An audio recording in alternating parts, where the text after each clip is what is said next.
All right, welcome to episode 7 now, right? 7? Eight, 8. episode 8 One of of the the Don't Be Ridiculous podcast. That's one of right. these days we'll get that right. Episode Yeah. 8. Hope you guys enjoyed it. I put a 10-minute clip of our best stuff on the last episode. So hope that you Yeah. guys enjoyed it.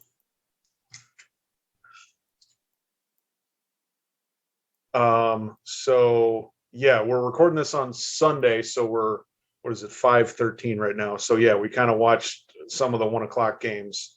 So we can react to maybe some of that, and then also week one of the NFL, obviously, which happened last week. So what I guess we should probably. I'm trying to think of where to start, but I mean, I know you had some stuff to say about the Packers, obviously, because they got just embarrassed by the Saints last week. The game was in Jacksonville because the Saints have been displaced by the hurricane that hit Louisiana. Right. So you're going into the game thinking, oh, this should be easy for the Packers. I mean, it's not really a home game for the Saints. The Saints don't have Drew Brees anymore. They got Jameis Winston.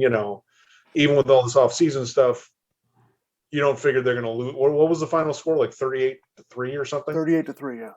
Yeah. You figured that's not going to happen, but of course, I guess the story is that happens, and then people are like, oh well, all this off-season stuff. That's the reason they lost. That's the reason they lost like that, right? So Right. Yeah. So that's the we're easy. saying, but Yeah, it's one of the easiest takes by all the sports shows this week is, oh geez, look at all the stuff with having Aaron Rodgers. See what happens. See what happens. You're not buttoned up. well, I will say this in defense of people making those takes. I mean, look, if you have a lot of off-season stuff happen, and then you come out in the first week, and it's not just that you lose by 35 points. You know, it looks bad. Regardless of how much of an effect it had on it, it looks bad, and you're going to get roasted for it. We know that's going to happen. Now we can go over whether or not we think it's ridiculous that they're saying the reason they lost is because of that. Right. But you know, Right. Yeah. Yeah. I mean, that was it was very very easy for everybody to say that, and you knew that was coming. If they lost that game the way they did, they looked terrible. And yeah, of I was course, listening to Carson Palmer was on Colin Cowherd earlier this week, and he was just saying that Carson Palmer, former quarterback, he's just saying when he watched the game, it looked like Aaron Rodgers was not comfortable at all. right. So who knows why? I don't. Again, that could be anybody's guess. I mean, you could say it's he wasn't spending enough time in the off season working on everything. I don't know. I still think the Packers are going to be a really good team. So Yeah, I do too. yeah. Yeah. So it's just it's one of those things where we talked about some of the Aaron Rodgers stuff already. So it's one of those things that looks bad, but at the same time, sometimes I feel like people make a little bit too much out of this stuff. I mean, you know, I can it's one of those things like Colin Cowherd's always ripping on Aaron Rodgers because he's talking too much about he's thinking about retirement and he's being all he's arrogant or he's talking too much about this and this or whatever or he's going on the Pat McAfee podcast and he's every week and he's saying all this stuff. Like this week he said one of the interceptions he threw in the Saints game was because he got hit in the crotch like by two people at the same time or something. I don't know. I haven't seen the play, so I can't really say that that's here or there. But I just find it kind of funny that we like it when athletes talk, but then athletes do talk and they're really open about a lot of stuff, and we're kind of like, oh yeah, I don't think you should do that. That's kind of what you get. Sometimes you got to take the good with the bad, I guess. Yeah. Yeah. I agree. Listen, I agree that you can't dismiss it. You can't dismiss everything that went on. And plus, he puts an interview. Aaron Rodgers has an interview with Aaron Andrews, the first the first week of the season, and then they go out and get destroyed. Yeah, And so I agree with the idea that all right, man, the season started. Why don't you stop talking yeah, about this yeah, right. and stop doing interviews about this? Like, look, you guys struggled. You've got some issues going forward, but we'll see. This is an ongoing thing. I mean, it's one of the things I loved that I mentioned to you was all the overreactions, especially the first Monday after the NFL, because everybody's made predictions, everybody's got an idea in their mind of what should happen, and so when Yeah, I mean, I had said this to you, like Greeny was, I mean, I heard this weeks ago, saying I think the Titans are going to be scary good this. He also said the Patriots are going to be scary good this year, and the Titans go out and they lost to the who did the Texans? the Oh wait, Titans am I thinking lost of somebody to else? Arizona. Oh, that's right, Arizona. Yeah, yeah, they got There you go. absolutely annihilated by Arizona. Which again, just it just goes to show you that the analysis that you're getting from a lot of the people on TV is not necessarily that in depth because he was saying that based on the fact, oh, well, they have Derrick Henry and they've been running the ball really well and Tannehill's been really good, which that's fair. But the thing you have to remember about the NFL is not for long. That's one of the acronyms for the NFL. Not for long. Nothing really lasts that long. So it's like, well, if the running back loses a step, well, that's the whole thing. If you have, and their defense wasn't really good last year either. And they've apparently lost a bunch of starters. Plus, the offensive coordinator is now the head coach of the Falcons. So, and Ryan Tannehill had his most success under that offensive coordinator. So, Right. Why would you then go out on a limb saying they're going to be scary good when they have all these changes and they're not really an elite team? Like they weren't really an elite team last year, and they weren't really an elite team the year before. They were like 9-7, and they made the playoffs and they beat the Patriots, who didn't have any talent on offense, and then they beat the Ravens. I mean, they kind of got ahead of them, and then they got beat by the Chiefs. Like what? Again, it's just there's not very good analysis. So yeah, the predictions before the season are it is kind of funny to watch what happens when the season actually starts. Right. Yeah. I mean, I think the most obvious overreaction was, or some of my favorite overreactions were like, all right, well, the Green Bay Packers obviously should have traded Aaron Rodgers. Look at that, see what happened. And so this is something that I thought was really fun to talk about because you could just fly off a cliff with all these things because everybody goes again. We go crazy about these individual games in the NFL regular season, and I know. Listen, I get they only play 17 games. I get it's a big deal, but I'm sorry. Yeah, Most well, of these you just games, can't react too much one way. Like for instance, like the Raiders won today. Okay, so they beat the Steelers. They went on the road and beat the Steelers after that crazy Monday night game. Okay, right? now for them, I think that's really good that they start off 2-0 because I don't necessarily think they're an elite team, but if you can start off 2-0 like that, okay, now you need another 8-9 wins and maybe you can get into the playoffs.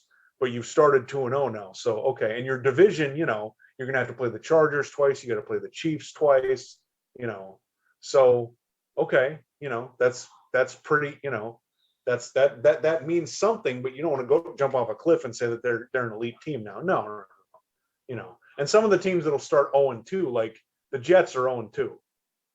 I mean, we thought they were going to be 0-2. What are you going to tell me? The Jets season is over? The Jets season was over a month ago. Like what? I don't understand. Like what's Yeah, here was a good overreaction. So USC, University of Southern California, fires their coach, and Yeah. Urban Meyer has to answer questions about, hey, are you going to leave after the first game to I go? mean, look, yeah. I mean, that's yeah. I mean, but I mean, to be fair, I mean, I guess I sort of get it just because he's, he kind of like he's somewhere for a little while and then he quits, and then he's somewhere for a little while and then he quits. So I guess and he was a really successful college football coach. So you know, Yeah, one game I thought was a little bit of a that yeah, was that's a little much. it's a little fast, you know. Yeah, Um, yeah, you know, yeah, and and then and I mean, we've got I thought it was funny you were listening to Levitard, because they're talking about the Dolphins playing the Patriots, and the Dolphins won by 1 point. Tua threw a really bad interception that probably would have cost them the game if not for the Dolphins defense getting a fumble. Okay. So, and you were listening to Levitard and Stu Gatz was saying, oh, I think it's fine. I mean, we won the game. And they're just like, yeah, but I mean, look at how we won. I mean, what if they lost? Oh, I'd be crushing them today. It's like, come on, guys. There's got to be some level. I mean, because look, we watched the game last week. Were we excited about the Dolphins after that game? No, I was like, good job, you won the game. That was a game they needed to win. But I watched the game. I'm like, yeah, guys, you got to play better than that. You got to play like defensively. They were fine, but offensively, you have to play better than that. Like you You're just can't. a You're not going Clark. Stop being a hater, okay? You're just a hater. to. Okay, yeah, I'm just being a hater. The Dolphins hater podcast. Yeah, I'm gonna. Yeah, Listen, I'm in agreement with you on that. Yeah, listen, the Dolphins could very easily be 0-2. I'm not even going to mention the what was on display within the last hour. The Dolphins completely, 35-0. you know, And Tua got what? Tua was out after the first two series. yeah, He got injured. He got I mean, watch the play, folks. I mean, that's what happens when you have a tiny quarterback. I mean, that guy just came around there and just flopped him to the ground like a rag doll. I mean, it was kind of ridiculous. yeah, I mean, I hope it's okay, but I mean, yeah. So what else did you want to talk from week 1 of the NFL? week one. I mean, the best game was, I thought the Chiefs against the Browns. Yeah, I mean, I don't know. You could, yeah, I guess so. Yeah, the craziest game one I think was a Monday night game. Oh yeah, But yeah, Chiefs Browns. Yeah, that was definitely good. I mean, it is kind of interesting. Like, so the Browns, it looked like they could really actually play with the Chiefs, but it's almost like the score doesn't matter with the Chiefs. It's almost like they play better from behind. But yeah, like so they lose that game. They were kind of struggling with the Texans today.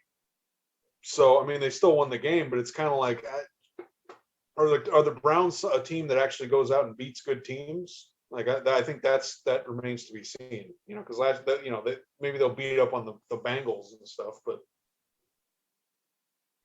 yeah, no, but I think their performance was really good against Kansas City. They really controlled the game yeah, until the punter dropped the ball. If the punter yeah, doesn't, if he doesn't drop that and screw that up, maybe they win the game.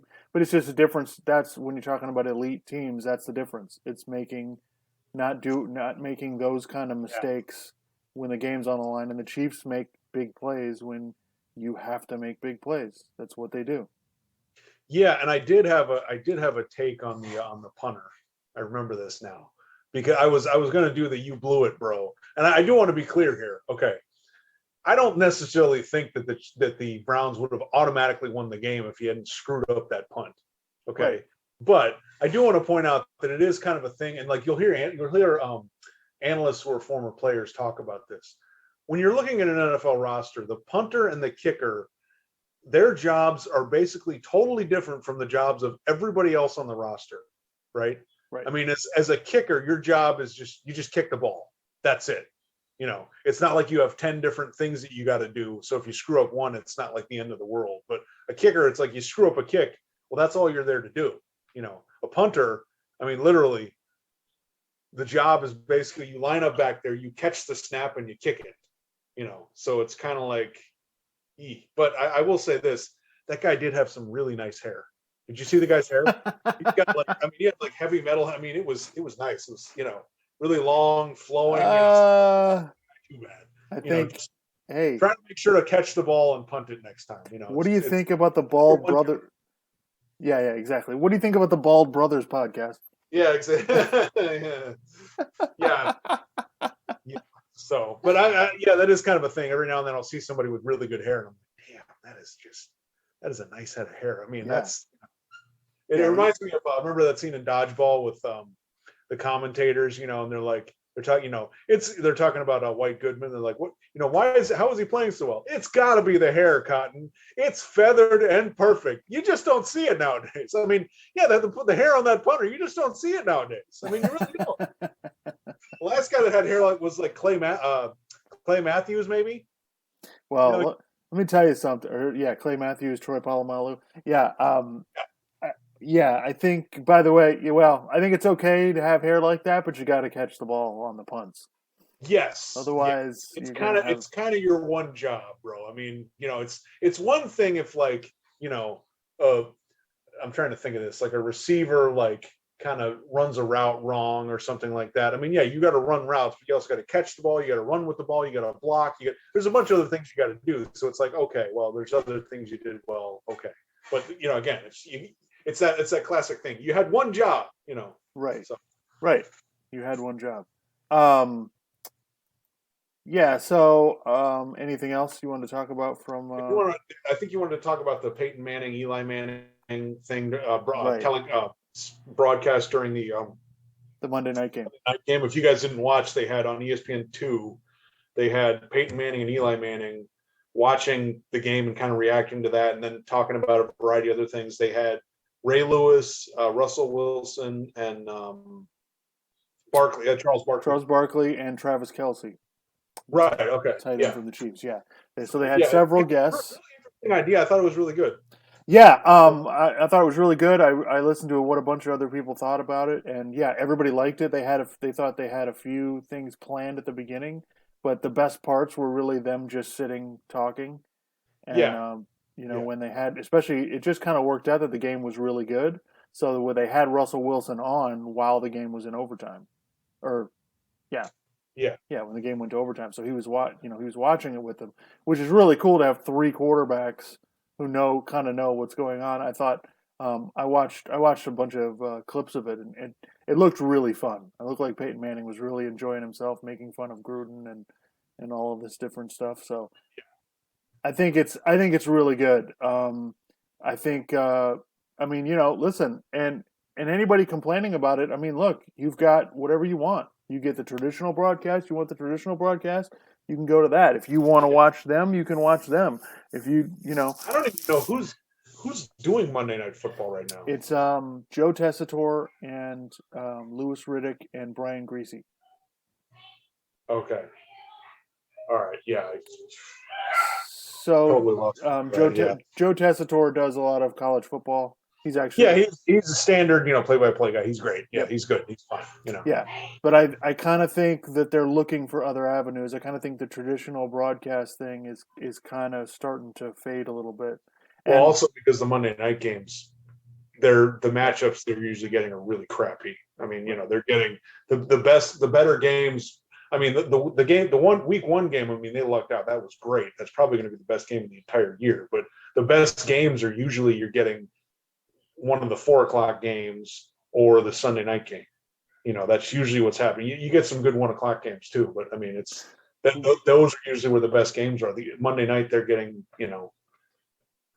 they might get some one decent team on there, but then the matchup isn't that good. So it just kind of, yeah, well, I think they're looking for other ways with. I think the NFL gets people to watch no matter what.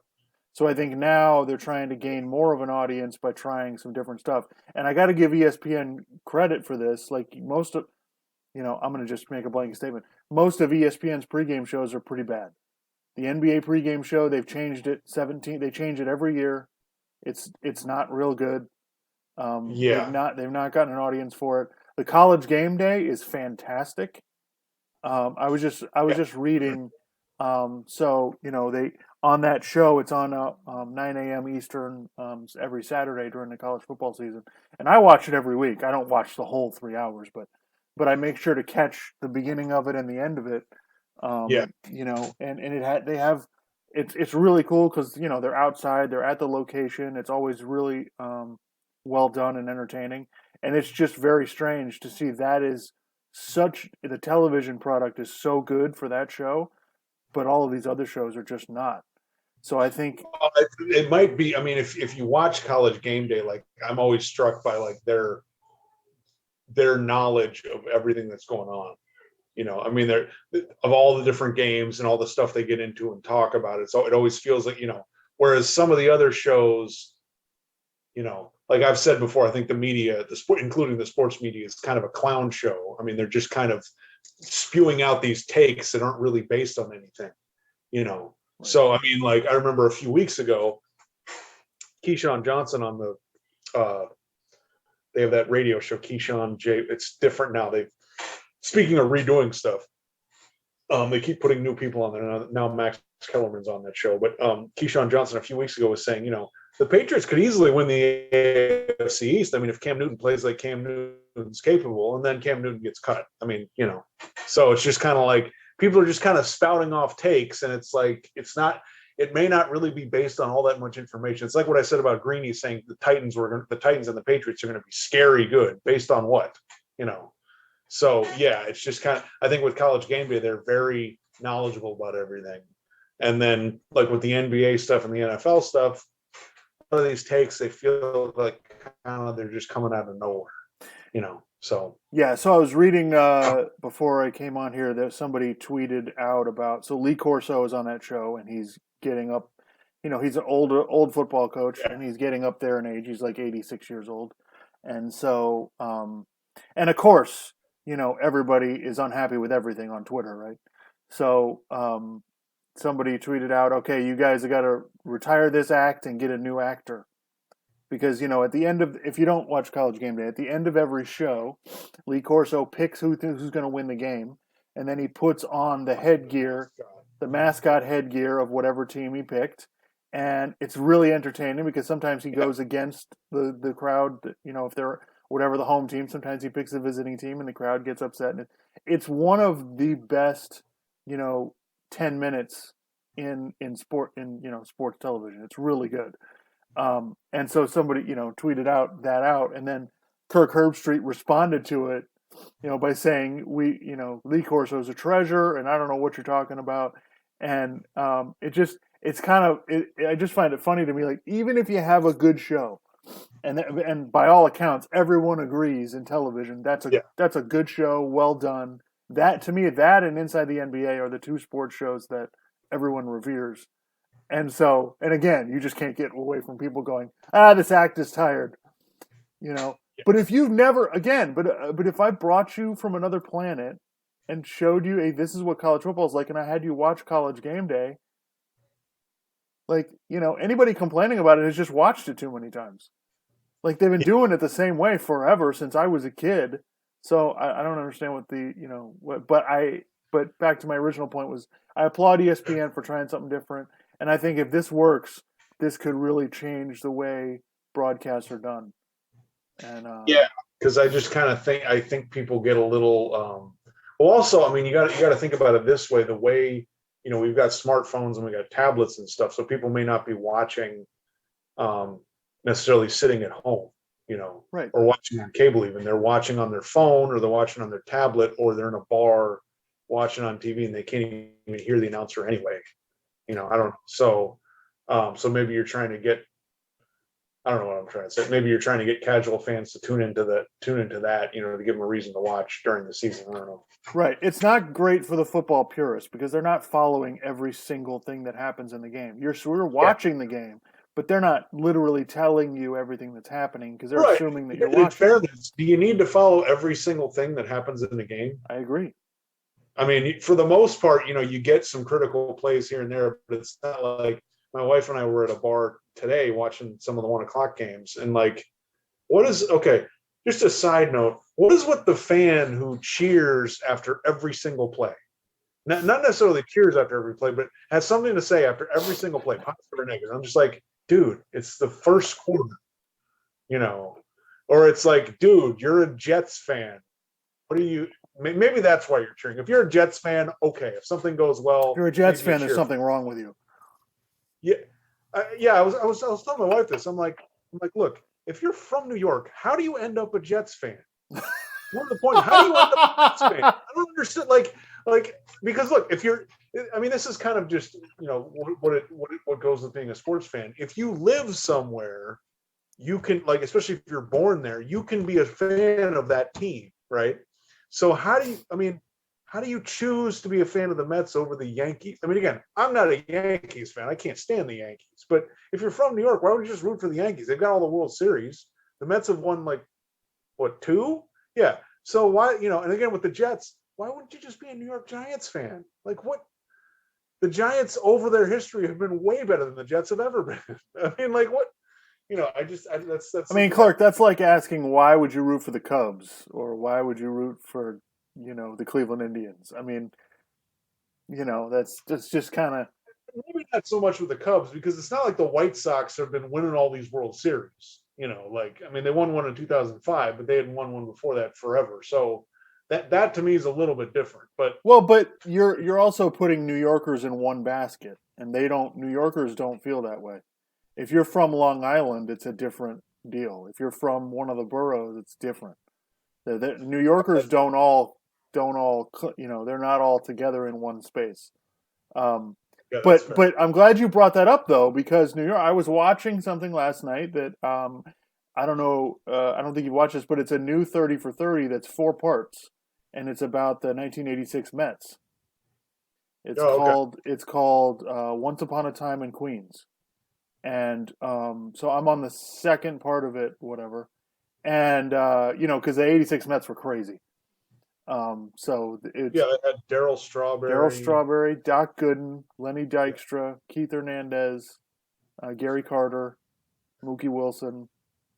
Um, yeah, Lenny so Dykstra, who years later would be giving people investing advice, and then people were like, "Oh, this guy knows what he's doing. He's making all this money," and apparently he was completely full of shit. yeah, so in watching it, I mean, it's really good. It gives kind of the backstory of kind of how the Mets won the World Series in 1969, and then they kind of went into kind of a tailspin, and then it was the Doubleday bought the team, and then they put in a new general manager, and then they kind of built this thing up, and all these moves that they made, and hiring the manager, and all this stuff. So it's really cool, and it kind of shows kind of what New York was like at the time, leading up to it, and all of that. So really well done. But I will say this: I think Lenny Dykstra got high in 1986, and I think he's still coming down.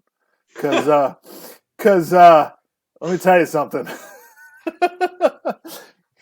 Everyone's a character. Don't get me wrong. Everybody's a character, but everyone else in the interviews looks reasonable. Looks like they've kind of grown up. Looks like Lenny Dykstra mm, mm, Yeah, he looks kind a of. little off. He's a little off.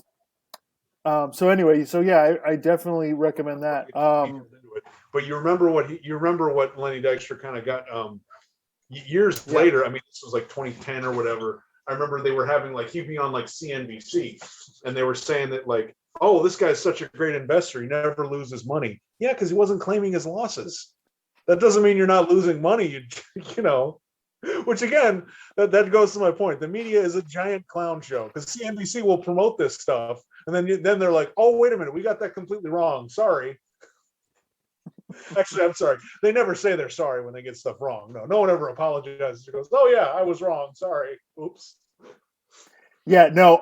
One of the other parts in the documentary that I thought was really I got a kick out of was it was just 1985, I think. The commissioner of baseball was talking. They did an interview with the commissioner of baseball at one of the Mets games, and he says they asked him about drugs in the sport because at the time, it was the '80s. I don't know if there was a lot of cocaine use, a lot of amphetamine use, a lot of stuff going on. And so they asked him about drugs, and the commissioner said something along the lines of, "Yes, no, the players are going to take care of it. They're tired of this, and they want this to be over with, and they're going to take care of the drug problem." This was 1985, so I got quite a kick out of that. No, the players are going to take care of it. It's going to be fine. The players will handle it. It'll be no big deal. Meanwhile, we've gone we've had congressional hearings. We've had to go through change the drug testing policy over and over again, and people are still getting caught. But the players will take care of it. I just Yeah, that'll be fine. Yeah. well, he said that, and again, so it's before the 1986 season when the Mets were, the stories are famous of them going out doing all kinds of stuff. Drugs were definitely a part of it. I'll just say as a Yeah. minimum. Well, that's just kind of funny because that's like you you're talking about that was the 80s. It's like, yeah, that reminds me of the Reagan administration and Nancy Reagan going, oh, just say no to drugs.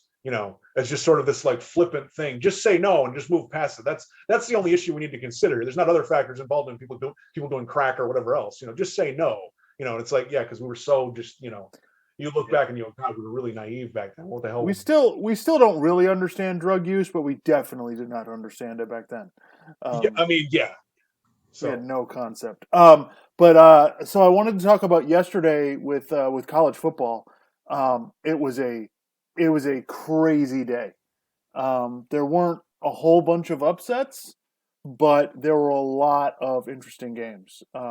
So first of all, my overall take on all of this is just kind of in general is we lost a bunch of good quarterbacks last year to from college to the NFL, Right.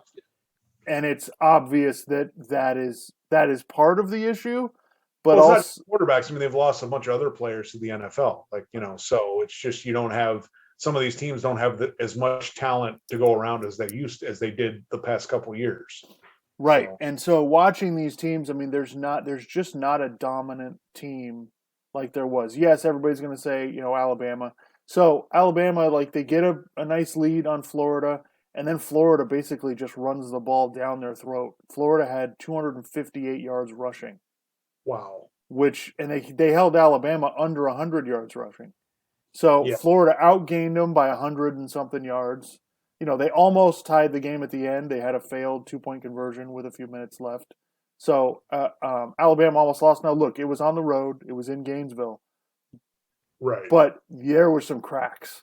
There's some cracks in that foundation. And Nick Saban basically came out and said that after the game that the defense just, we didn't do things very well. And we made a lot of mistakes and we have a lot of things to fix. And yeah, so they didn't look good. Clemson, they were like 28-point favorites or something like that. I could be wrong over Georgia Tech. And they had they to hang won. on. What? What was the score? It was like 14-8. yeah, They I knew had it was to a weird score like that. they had to hang on at the end. They had to stop them on the goal line to win the game. Yeah, So everyone was worried about Clemson's offense after the Georgia game. Now we're really concerned because Georgia Tech should not be stopping Clemson at all. yeah, So that was a little concerning. Ohio State, though they lost last week to Oregon, their defense was terrible. They got pushed around. Off Oregon's offensive line just oh yeah, I said dominated. yeah, or yeah. I mean, they were right. Yeah, They just dominated them, and then they really struggled with Tulsa. Like they hung in there. They won. They won by 20 or something, but it was a tight. They were only up by a touchdown at halftime, and it was a tight game. It was 13-6 at halftime. So they really struggled. Notre Dame. Notre Dame struggled with. They almost lost to Toledo last week. What? Toledo. Yeah, Yeah, they almost lost to Toledo last week. They struggled with Purdue. It was a touchdown game in the fourth quarter. yeah, Um, they managed to hang on to win. Trying to think who else. Um, the Penn State Auburn game was actually a really good game. Penn State hung on to win at home, but it was a really well done game. I think Georgia won convincingly, and yeah. So yeah, it's just everybody struggled. Almost yeah, everybody struggled yesterday, which just kind of yeah. North Carolina almost lost another game to yeah, Virginia. So it is you know yeah. I think there's definitely not a dominant team. I think obviously the message for college football, everybody complains is, oh well, we know who's going to be in, we know who the last team is going to be. So what's the point? Well, I didn't mention Oklahoma. Oklahoma almost lost to Nebraska, oh, which Nebraska lost to Illinois the first week and got killed. And then Oklahoma had to hang on. They won by a touchdown. They had to hang on at the end to beat Nebraska. So yeah, I think and Oklahoma has a return. They had a returning quarterback, like they had the same guy last year. So yeah. I mean, I think you have to look at it like like the Pac-12, for instance. Hey, maybe this is your chance to get back in the playoff. You got Oregon and I guess UCLA. People are saying they look pretty good. So and you UCLA lost. got to win your conference, and Yeah, so UCLA lost to Fresno State. So UCLA lost to Fresno State. No. UCLA lost to Fresno State. Cincinnati played Indiana. I watched some of that game, and Cincinnati was in a dogfight the whole game, but they pulled it out. Um, Okay. so, honestly, like one team that's looked really good is Iowa. Iowa blew out Iowa State, and then they took care of business yesterday. So I think there's going to be, yes, it probably will be three, maybe of the four teams that we expect, probably. But I think this is much more open to these other teams um, than everybody realizes. by the end of the season, most of this may be ironed out, and Ohio State and Alabama will be playing much better, and it'll be a different story. But I think there's an opening here. These teams are not the dominant forces that they were last year. I think last year was just a banner year, and those teams basically took over and owned it. And I don't think that's the case this year. So if we have more Saturdays like that, this could be really exciting. Yeah. So I thought that was so I was definitely interested in that. But yeah, I had we didn't have a worst take of the week, but I wanted to. Yeah, I mean, to be honest, the overreactions to week one, to the NFL stuff are always some of those. They've got some really bad takes there, so you can kind of take your pick. I mean, Okay, yeah. So let's go through some of them. So, all right. So Buffalo's not a Super Bowl contender because they lost to Pittsburgh. Yeah, I mean, again, if you watch some of the game and you listen to look, the Steelers have a really good defensive front, as they should. Mike Tomlin is a defensive guy. He knows what he's doing on defense. They made some plays on defense. They made Josh Allen comfortable. They had that block punt for the touchdown. The Steelers' offense didn't look that great, and the Bills are very reliant on Josh Allen. They have Josh Allen and Stephon Diggs, and I mean, they got some good receivers, but it's really, that's what it's about with them. And even in the Bills played the Dolphins, they won 35-0. But if you're really watching the game, I mean, it's not like the Dolphins defense was a pushover. They were making things tough on them. They got some sacks, they got some stops. I mean, it was like 14-0 at halftime. So that's a game, that's a game you can be, and they ended up winning 35-0. Well, look, it's the NFL in 2021. If you want to win a game, you're probably going to need to score 30 points, 27, 28, 30 points or something. So it's not necessarily like the Dolphins defense played that badly, but it's just Josh Allen. He has escapability. He can get out, he's got a big arm. He can get out there and make stuff happen. And that's what he does. And so if the other team he's playing isn't scoring points, then it just becomes really tough. So yeah, the Bills are still a Super Bowl contender. They definitely have some flaws. They're not a perfect team by any stretch of the imagination, but yeah, you really got to kind of slow down. I mean, they lost, what was this? It was 23. It was like 23-10 or something. 23-13, I think. 23-13. Okay. So yeah, they were ahead, and then the Steelers made a few plays and they didn't. And, so that's not one where you really overreact, and then the Eagles played they played the Falcons. Yeah. Yeah. And they blew out and it's like, okay, good job. Maybe we had these guys wrong. Maybe, I mean, they played the 49ers today and they lost, but it wasn't like they got blown out or anything. So, maybe a little bit, but again, it's like they're competing for the NFC East title. Like, if you win that division, what does it say? I mean, yeah, I think the fact that Philadelphia actually looked decent, a lot of people were concerned they would be horrible. Yeah, and that is. They were in my list of, they're not going to go to the playoffs, and I still don't think they have any chance of the playoffs. No. But I think they're what I would say is, like, every year there's a good, bad team.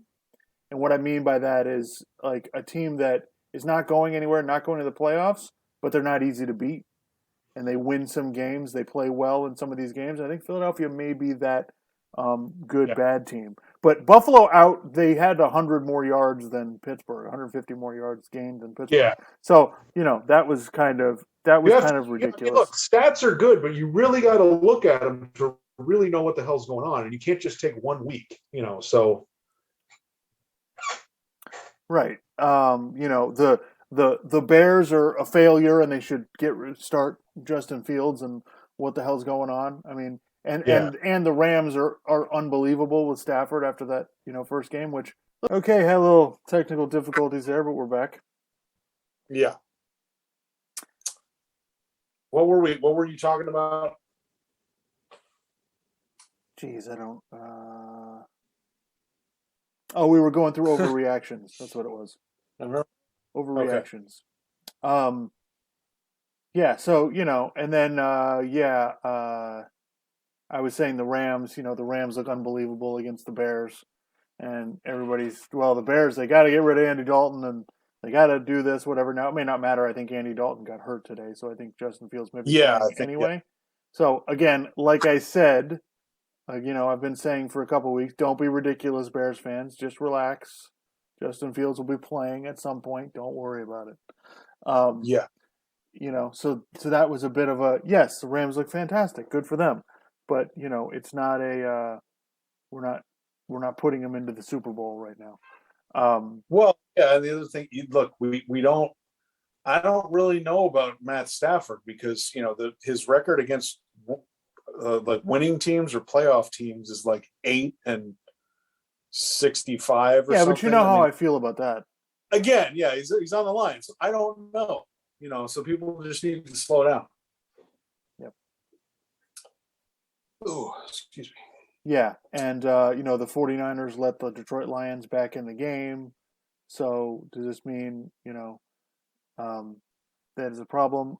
What I really liked, somebody that I heard that I've been listening to that I really like is on this podcast called the GM Shuffle, and Mike Lombardi, who was he was the general manager of the Raiders, and he worked with Belichick and the Patriots, and so he's been on a bunch of teams, worked with a lot of teams, and I like him because he basically just tells it like it is. He's not on a it's not the kind of show where he has to really censor himself.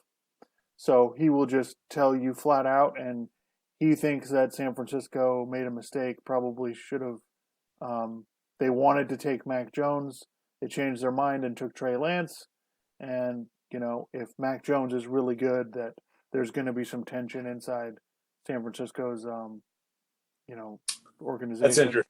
Which we'll. I mean, I don't know, but that's what he heard. Um, with the Dolphins, he said that he basically said that Justin Herbert looks unbelievable, and that Tua is never going to be Justin Herbert. That he's good. He can hit guys out of the backfield. He can hit crossing routes, but basically he said if you put any pressure on him, like it's he's pretty limited. Which I get, but also the Dolphins' offensive line is pretty weak in my opinion. Yeah. But anyway, I'm not overreacting to any of this stuff. Um, but did you have we said we didn't have a worst take of the week, but I've got something. So I was thinking about from last week our legendary take. So it reminded me Norm Macdonald passed away this week. Yeah. Yep, former used to be on Saturday Night Live, and he's been in a bunch of different things. And He hosted the ESPYs one yep, time. That was really funny. host the ESPYs. So everyone's been talking about him. Obviously, he seemed to be pretty well liked, especially in the comedy community, and it just kind of Yeah. so everybody wanted to go over their best stuff with Norm Macdonald, and Right. it made me think of the time when Prince died, and you had some harsh criticism of people who really loved Prince, and Well, no. Okay, here's what it is. Okay, I'm just skeptical of when because look, everybody likes to make a big deal when some famous person dies, and I just get a little like yeah, there's musicians or there's bands that I really like, and if they were to like people in the band were to die, like that would I mean it sucks when anybody dies, that would suck, you know, and maybe I would someone would, like Norm Macdonald passes away, and I watch like this week I was watching some old clips from Saturday Night Live. I'm watching him do the impersonation of Burt Reynolds on the Jeopardy skit, which was hilarious. So yeah, but then like I remember when David Bowie died, when Prince died, when a variety of famous people die, and then people are like, "Oh man, I'm so sad today," and blah blah blah blah. And I'm like, look, if you're another musician and you met Prince, you hung out with him, you jammed with him, whatever, and you're really sad, okay, great, I get it. But just sort of run of the mill fans, like, I just kind of like, and also there's just people who would say that, and I'm like, did you really listen to that person's music all that much? Like, especially when David Bowie died, it's like I don't think I've ever heard you talk about David Bowie. Why are you like, oh, you're in tears today? Like, really? Like, okay, like maybe I'm just maybe I'm just kind of I'm too cynical about some of these things. I don't know, but it just was one of those things where I was kind of like, this is kind of ridiculous. Like, you guys are really that like distraught about this stuff. Like it's kind of like when Steve Jobs passed away. I'm like, people are lighting candles and stuff, and I'm like, really? You're really like, if you knew Steve Jobs, okay, but like, really, you're just run of the mill people, just really sad about this. Like, maybe I'm just kind of uncaring and I'm emotionless. I don't know. I that was one of those things that I thought was kind of ridiculous. Well, what I will say, the part where I agree with you is that yes, people will talk about something like this is earth shattering, and we've got to adjust our lives for this, and then they'll forget about it 2 days later. So that part I do understand, but yes, I can understand when someone uh, really famous like Prince dies, everybody's you know people get really upset about Well, it. and I'm not saying you can't have like I get it when a famous athlete dies, right? Then you're like, oh yeah. Then you look back on their career, maybe you watch some highlights or something. That's fine. But I just kind of I'm one of those people that's more like, unless that person was in your life, they were like a part of your family or a friend or someone who you enjoyed being around or whatever. I just kind of don't get the whole getting broken up about it. Like I just don't. Maybe that's just the thing with me. I just don't. It's like, I don't. Why am I gonna? It's like, if somebody dies, it's like, oh, that's sad. It's like when Heath Ledger died. I mean, he did that great performance in The Dark Knight, and then he passed away. It's like, well, that's sad. I mean, he was a pretty good actor. I keep watching The Dark Knight, and I'm like, man, he was a really good actor. Like, what else am I? I don't. What else am I supposed to? I didn't know the guy. The people who were closest to him, his family, whatever, they're obviously very heartbroken about it, as they should be. But I just don't. It's one of those things I don't really get. I feel like it's kind of one of the things that annoys me about the media is I feel like a lot of times they are very disingenuous about what they care about and what's a big deal and what they're broken up about. It's just like, like when I watch the morning news, like I watched CBS this morning a lot, and the anchors on there, they're constantly like, oh, I'm so broken up about this. I'm like, you seem to be broken up about everything, every single, like, there's no way you're that broken up about this. Really? Maybe you are. I don't know. Maybe I just don't get it. I don't know. It's weird to me. I just wanted to make all the Prince fans upset with you. That's all. By the way, Prince is like, I was never like a huge Prince fan. He was obviously a really great guitar player. I mean, there's the other guitar players who would say he was a really great guitar player. Yeah. He made some music that was, he had some big hits and stuff, which good for him. Yeah, I wouldn't say I get broken up about it. I mean, I was definitely taken aback when Kobe died, just because. Well, that was just so shocking. We're about the same age, and I basically watched his whole career. Yeah. But the person, like, it's not necessarily emotional. It's just surprising to me when, I was telling my wife this the other day, that people from your childhood pass away, that you just can't believe they're not here anymore. And for me, it's like Whitney Houston. Yes, I can understand. Oh yeah, that's right. I can understand she's not here anymore and all this stuff. I can understand that. I get it. But it just blows my mind because of what a big deal she was. Especially the 80s and 80s, yeah. Right. I'm just blown away by it, how big a deal that person was, that they're not here. And, but I think that's part of getting older. Yeah. It's it's kind of, a variety of people kind of, it's kind of like, I mean, to be honest though, I kind of like, particularly as like older rock stars get older, you're just kind of like, yeah, well, you kind of see like who the drummer for the Rolling Stones just passed away. I don't remember his name, but yeah, but it's like, yeah, he was like 80. I mean, people get older, they pass away. It sucks. And the thing is, they're like on the news, they're talking about other musicians like Paul McCartney and like I forget a variety of other people talking. And I'm just like, okay, I get it. Like especially if you like hung out with them or you're from that time, and you like really you were a professional musician, you really admired them. It's like, okay, I get it. But I just think for a variety of other people, I think it's more just along the lines of, oh, that's sad, and it's like, I think I'll listen to some Rolling Stones. Or like when Eddie Van Halen died, I'm a big Van Halen fan, but I wasn't like broken up about it. I was just like, oh man, he died. Okay. I'm like, I was kind of like, was kind of like, well, I'm glad that I went and saw them in 2011. I'm glad I can still listen to his music and stuff, but I just don't, I'm not in his family. I'm not one of his kids or something. I don't like, I'm not going to get really, really broken up about it. Right. So, I didn't have any other sports stuff. You looking forward to anything this week? Anything in particular? I mean,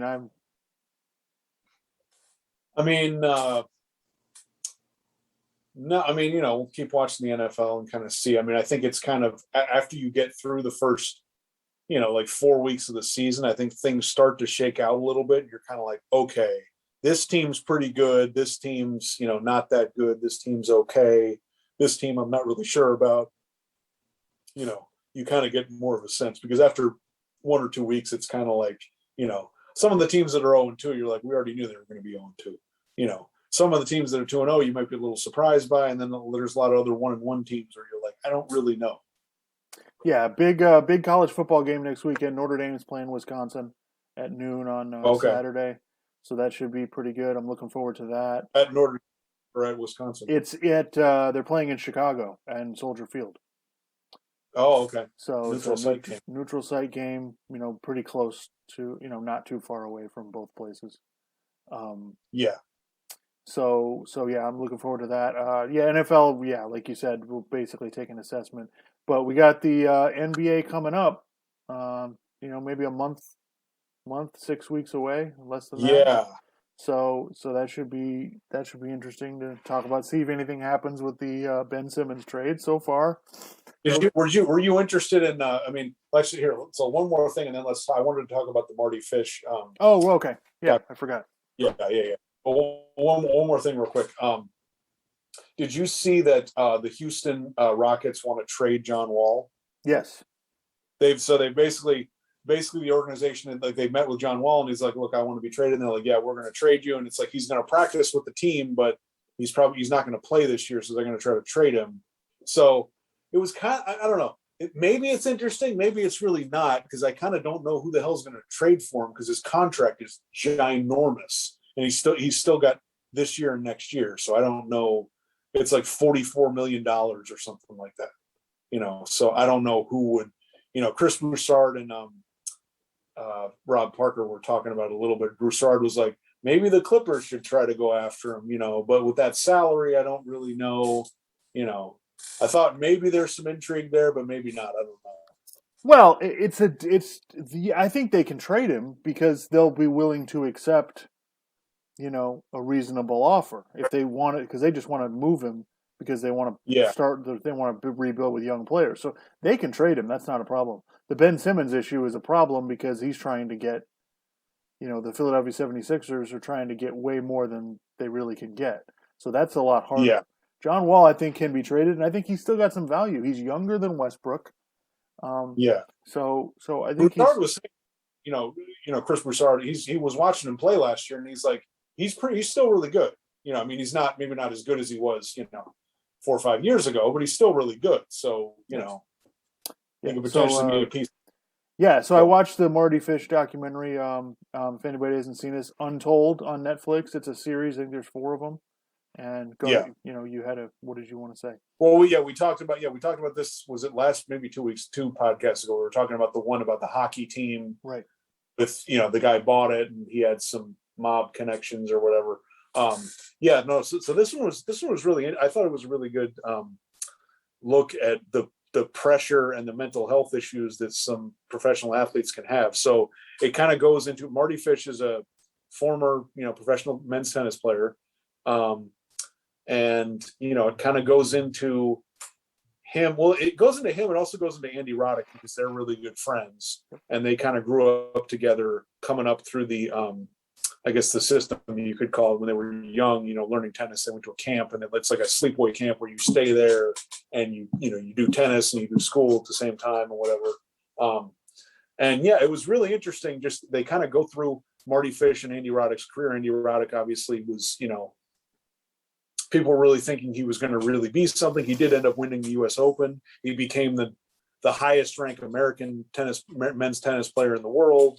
Of course, he came along at the time when Roger Federer and Nadal and Djokovic were, coming into their own and, winning all these Grand Slams. So he obviously couldn't win as many as maybe he might have been able to at another point, but he still had a really great career. Anyway, Mardy Fish was, for a while there, he couldn't even beat Andy Roddick in a match. And, he was just kind of a guy who, like, he was good enough to be on tour and he was kind of enjoying himself and he was married and, whatever else. And, like, the other players really liked him. And then at a certain point in his career, he decided, what if I really, like, as he was 30 or 31, he's like, or 29, he's like, what if I really gave this a go where I like really, really trained hard? How good could I be? Because I don't want to, like, end up retiring from tennis wondering, how did I give it enough? Did I do as much as I could have? So he really starts getting after it in terms of training, in terms of diet, and just makes himself, a lot better. And then he ends up becoming like number 7 ranked, the number 7 ranked tennis player in the world. And he makes the what was it called? The tour final. The tour final, yeah, which they have the only, like, the top 8 players in the world. And so, yeah, he does that. And then the next year, things kind of fall apart. I mean, he's losing matches and he's just not looking as good as he used to. And then he starts having some mental health issues where he just has some anxiety and he's kind of questioning himself and he's having all these bad thoughts about, I don't know if I can win this match, or I don't know, he's having all these kind of really negative thoughts. And that sort of, what's the word to say? It was kind of like that manifested itself. His heart he'd have these episodes where his heart would start beating really fast, thinking, oh my, like, am I going to die or something? And then it culminates with him, he's supposed to go, he's at the US Open and he reaches the quarterfinals. He's supposed to be playing Roger Federer and he's driving to the stadium to play. And he's in the car with his wife and he's stressing out. He's really freaking out. And his wife's like, well, you don't really have to play. And that was just like that thought kind of blew his mind. He's like, well, I guess I don't, it just was a thing where he's like, I'm always going to play, so he stops playing. He doesn't play that match. And then he kind of gets away from tennis for a few years and really having some issues, with anxiety and depression and whatever else. And then I guess he comes back. I mean, you guys should watch the rest of the documentary. He comes back, he plays a match there, and he's kind of gotten over it. He's figured out a way to deal with it. And before, like, his last match of his career, I think he had a press conference where he started talking about all the stuff that he had gone through with the mental health issues. And I thought it was really interesting just to look at the pressure that these elite athletes are under, and how the media and the fans sort of expect this, like, usually unattainable standard of just stress or anxiety or whatever else doesn't matter. You just go out there and be awesome, and just screw all this other stuff, and there's very few athletes that are really like that. And it was funny because people were criticizing Mardy Fish, saying he didn't have kind of that killer instinct that Andy Roddick had. And then in the documentary, Andy Roddick is like, people were saying I dealt with pressure all that, really well, but I was kind of a wreck, So I thought that was really fascinating. And I thought that was really good for sports that he had that press conference. He even said that, like, other players had come and talked to him and said they were glad that he was doing it because they didn't necessarily want to come forward and talk about it. But yeah, I thought that was really, especially with him deciding not to play that match, given what happened at the Olympics just, a month or two ago, with Simone Biles, where she decided to not compete in that one event, and she got kind of ripped by the media and some fans. And, now I'm looking back on that, I'm like, God, some people, like, some of the stuff people were saying about that was really over the top and ridiculous. It's like, who are the fans to come in and say, like, well, you should be able to deal with this and this and this and this. It's like, yeah, but as fans, we don't have any idea what it's like to be under that microscope, on that, at that level of competition, the pressure that you must be under, So I do think that as the media and fans, we sometimes need to, like, calm the hell down in terms of how we criticize athletes. I mean, I some of the stuff that some of the people in the conservative media ecosystem were saying about Simone Biles when she quit were absolutely ridiculous. And by the way, some of it, I don't even think some of these people believed it. It was just on brand for them to criticize somebody that way, so they just did it, you know. And so, yeah, it's one of those things where I do think that we need to kind of slow down. You know, there's only going to be so many Tom Brady's and Michael Jordans and Russell Wilsons and Peyton like there's only so many of those. You know, there's only in tennis, there's only one Roger Federer. I mean, like, you know, you're not going to get another one of those. So the idea that we have that we're going to hold all these athletes to that sort of standard is it's ridiculous to me. I mean, another player in that sport who wants to hold it, or another commentator in that sport who's actually played who wants to hold them to that standard, okay. But for a lot of the media and fans, I think we need to kind of slow down in terms of how much we criticize them and how much we expect from them. You know, if they go out there and play, you know, fine. You know, they go out there and play and do their best. Okay. I don't think we need to, you know, go much beyond that. Yeah. I think, I agree with you. It was really well done, really cool to show kind of what that's like for what's expected of them and how difficult it is. And I would just say it's the elite athletics is not for everybody. Yeah. It's just not. This is not something easy that everybody can do. If everybody could do this, we wouldn't be having a discussion about how great these people are. So, Yeah. And I thought John McEnroe came out this week or last week and said something about another player, basically saying like, "Yeah, this is a lot of pressure, and it's not for everyone." You know, and of Yeah. course, some people took offense to that, but he's speaking to how difficult this is, and but it's like with Naomi Osaka, it's like honestly, I would just like to grab a hold of her and just give her a hug and just say, "Look, do whatever you want to do." She made $55 million last year. Yeah. So you know what I mean? So they can do like if they don't want to do this or that or whatever, they can like if you play well, Yeah. you can do whatever you want to do. So I think we have Yeah. no understanding of what these people actually go through. And I think the main thing is just appreciate the athletes for what they are. Like, so you can appreciate Tom Brady, obviously, all the winning and whatever else. But there's you don't necessarily need to. It's kind of like when people do the whole LeBron Jordan debate. It's like, look, I don't really care who you think is the better player because it's just we're splitting hairs. Just appreciate what LeBron is as a player and appreciate what Jordan was as a player. Like we're kind of losing sight of that. It just devolves into like, well, this guy sucks because he can't handle the pressure. It's like, come on, like, let's not, I think again, if it's a former player or even a current player criticize, then okay, I think maybe, you can do that because you're a player, you understand, but a lot of the rest of us, we really don't. And we need to kind of slow down in terms of how we, like, there were, in the documentary, they were showing, headlines where people were saying Andy Roddick had like a wasted career or something like that. And it's like, no, he didn't. He won a Grand Slam. He was a really great player for many years. I mean, hell, he almost won that one match against Federer. I mean, he almost did it. He messed up a few shots, but I mean, right. Like really the guy had a wasted. No, he had a really good career. It's just it wasn't as good as Roger Federer's career, which the vast majority of other tennis players, their career is nowhere near as great as Roger Federer's. I mean, hell, Pete Sampras didn't win that many Grand Slams. So, right. Just yeah.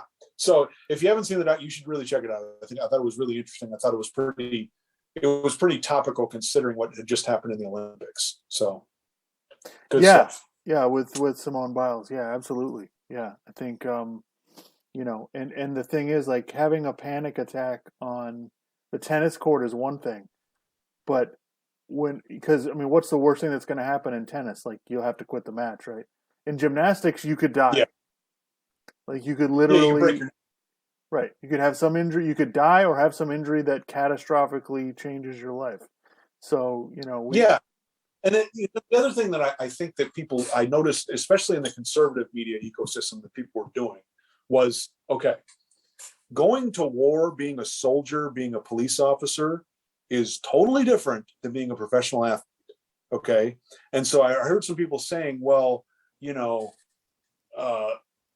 they're comparing it to like, well, people were under pressure living in the Depression, or people were under pressure living through, you know, XYZ, whatever other issue. And I'm like, guys, that is a totally different thing. We're not talking about survival. We're not talking about you fighting to put food on the table or fighting to make money or something. We're just talking about you playing a sport. Like, again, people need to kind of slow the hell down. And it's one of those things where people are just, they develop a brand in terms of the kind of takes that they have. And then a situation comes up, and then every take that they have about it is filtered through the brand that they've created, regardless of how ridiculous the take is. Well, police and soldiers, they deal with a lot of the same mental issues as athletes do. They do, absolutely. Yeah. So it's yes, they are different in terms of the outside world, but your brain doesn't know the difference. Yeah, that's true. Yeah. To your brain, it's the same thing. So yeah, we don't criticize soldiers when they struggle with PTSD. This is the same thing. We need to give these athletes a break. Let them and the thing is, the best part is, like, the world now, they have so many not only ways to get help, but outlets, that they can use to their advantage. There's not a cookie cutter one way to do it anymore. Yeah. So yeah, and look, there's going to be plenty of great athletes, and now athletes can do things their way. I mean, you kind of see that, particularly in the individual sports. Maybe it's always, in some ways, it's always been that way. But you're even seeing that in team sports now, like basketball. Like, a lot of players are just like, no, I want to play here. Or you see like players in the NFL retiring early. It's like, well, no, I don't want to do this forever. And more power to them. I think more people should do that. And I think sometimes people get upset because they think, well, if this guy just committed, like, this other Hall of Fame player, then they could have that. And it's like, yeah, maybe, but if they don't want to do that, that's fine. There will be other great players who come in. We don't have to every single player doesn't have to be the same, So I think people need to kind of look at it that way, So yeah, anyway, really, really great documentary. So people should check it out. All right. Is that all we got for this week? I believe so. Yeah. We'll have to. I gotta fix my laptop, and then maybe we can get some.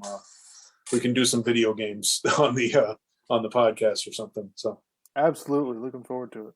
All right, folks. Thanks for being here. Episode 8. Don't be ridiculous. Everybody, take care of yourselves. See you next week. Yep. We'll see you next week.